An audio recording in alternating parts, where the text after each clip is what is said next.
தங்கச்சி அண்ணா மாத்திரை வாங்குறதுக்குள்ள ஒரு வழி ஆயிட்டம்மா. புரியுமா? அண்ணா சார் வந்து வெறும் வயிறா இருக்காரு.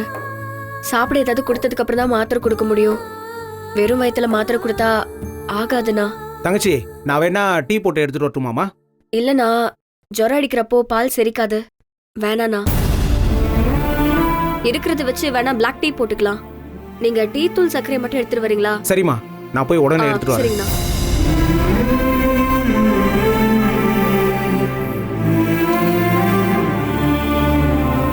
தங்கச்சி இந்தம்மா கொடுங்கண்ணா.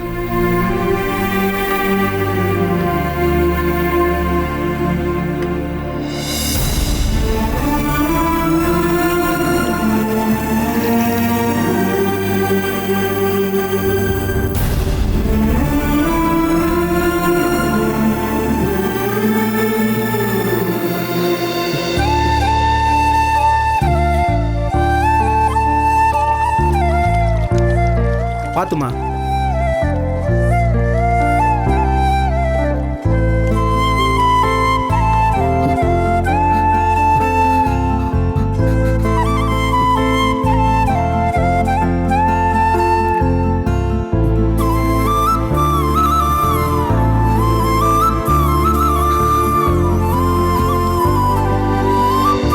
சார் சார்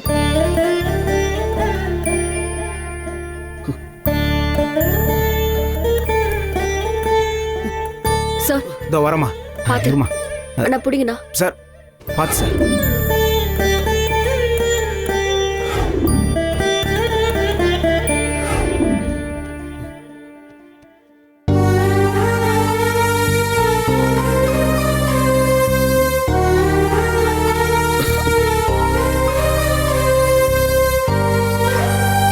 எனக்கு என்னாச்சு? ஏன் இவ்வளோ டயர்டா இருக்கு? என்னால உட்காரவே முடியல. சார் காலையில இருந்தே உங்களுக்கு ஜுரம் அடிக்குது சார். நான் உங்களை எழுப்புனது கூட தெரியாம நீங்க தூங்கிட்டு இருந்தீங்க. ஜுரமா? ஆமா சார். உடம்பெல்லாம் அனலா கொதிக்குது. வேணா தொட்டு பாருங்க.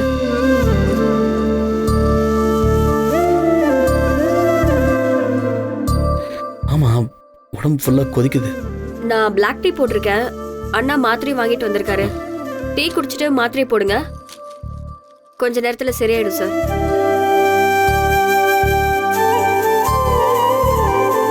ராத்திரி அந்த முட்டையை சாப்பிடும் போதே நினைச்சேன், டேஸ்டா இருந்தாலும் ஒரு மாதிரியா இருந்துச்சு.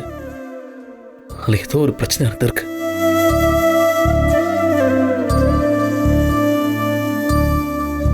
ஒருவேளை அந்த முட்டை கெட்டு போன முட்டையோ?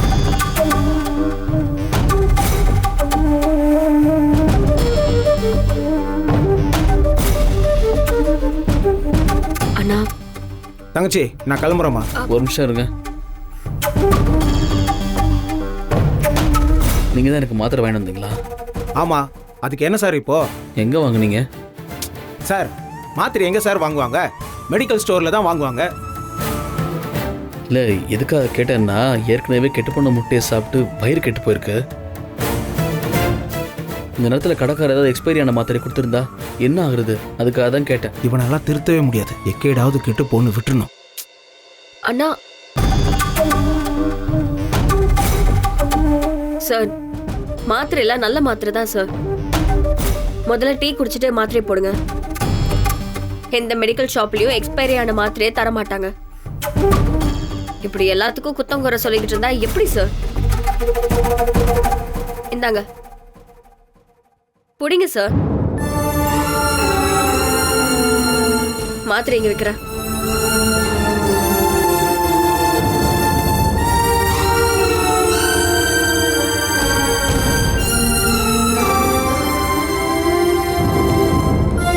அண்ணா. என்னம்மா? என்னண்ணா பொருள் எல்லாம் ரூம்லயே இருக்கு, எடுக்காமலே வந்துட்டீங்க.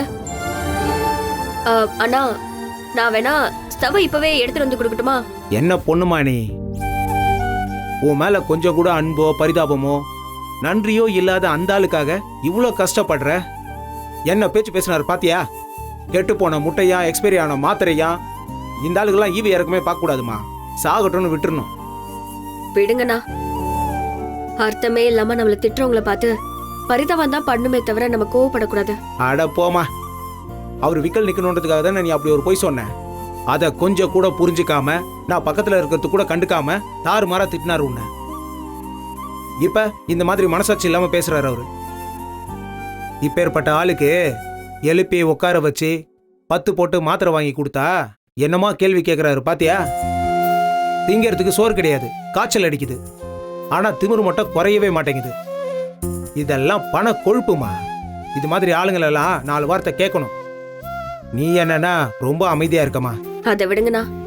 இந்த லாட்ஜ்ல தங்கியிருக்கவங்க எல்லாருமே வழிபோக்கர்கள். சந்தர்ப்ப சூழ்நிலையால கைதி மாதிரி அடப்பட்டு கிடக்குறாங்க. இந்த மாதிரி சூழ்நிலையில கூட இருக்கிற மனுஷங்க தான் மத்தவங்க உணர்ச்சிகளை புரிஞ்சுக்கணும். அதை விட்டுட்டு கேலி பேசிட்டு ஈகோ பார்த்துட்டு மத்தவங்களை குறை சொல்லிட்டு இருக்கவங்கள நாம தான் உதாசீனப்படுத்தணும்.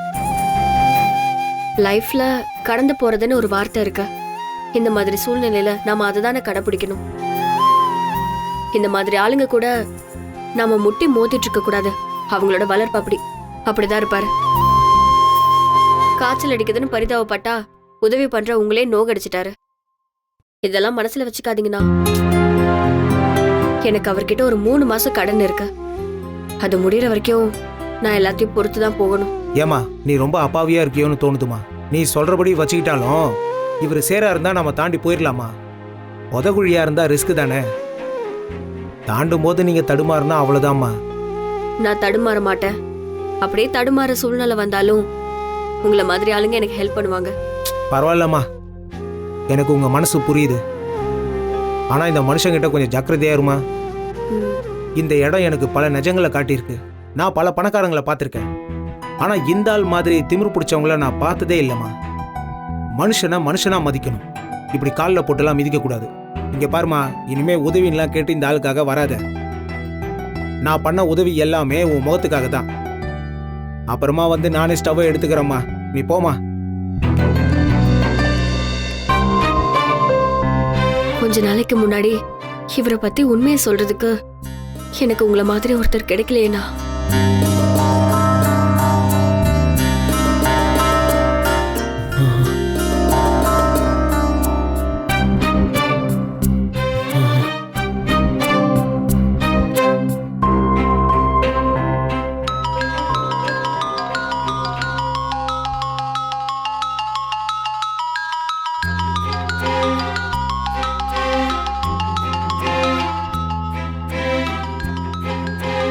மேடம் கால் பண்றாங்களே.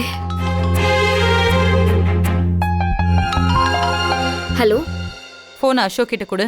ஒரு நிமிஷம் மேடம். சார், மேடம் பேசுறாங்க. உங்ககிட்ட போனை கொடுக்க சொன்னாங்க.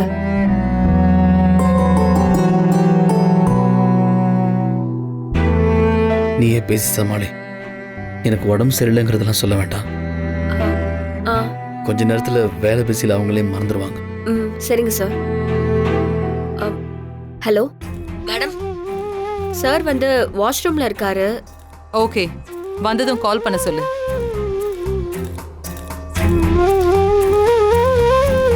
அங்க சாப்பிடுறதுக்கு ஏதாவது கிடைக்குதா? ஏதோ கிடைக்குது மேடம். இங்க இருக்கிறவங்க எல்லாம் பக்கத்துல ஏதாவது வாங்கிட்டு வந்து கொடுத்து ஹெல்ப் பண்றாங்க. ஓகே, நல்ல சாப்பாடா வாங்கி கொடு. பணத்தை பத்தி யோசிக்க வேண்டாம். சரி, ஓகே மேடம்.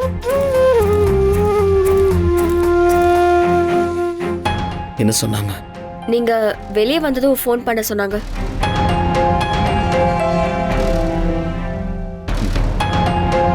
பார்த்துக்கலாம்.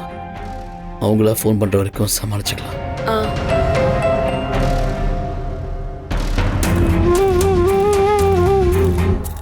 அபி, எனக்கு ரொம்ப தாகம் எடுத்துக்கிட்டே இருக்கு. தண்ணி குடிக்கணும். கொஞ்சம் எடுத்துக்கூட.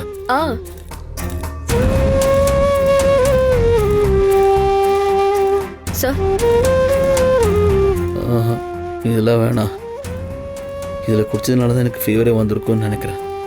சார், இது கொதிக்க வச்ச தண்ணி சார். அதெல்லாம் பயப்பட வேண்டாம். கொஞ்சமா குடிங்க. அப்பதான் நாக்கு வறண்டு போகாது.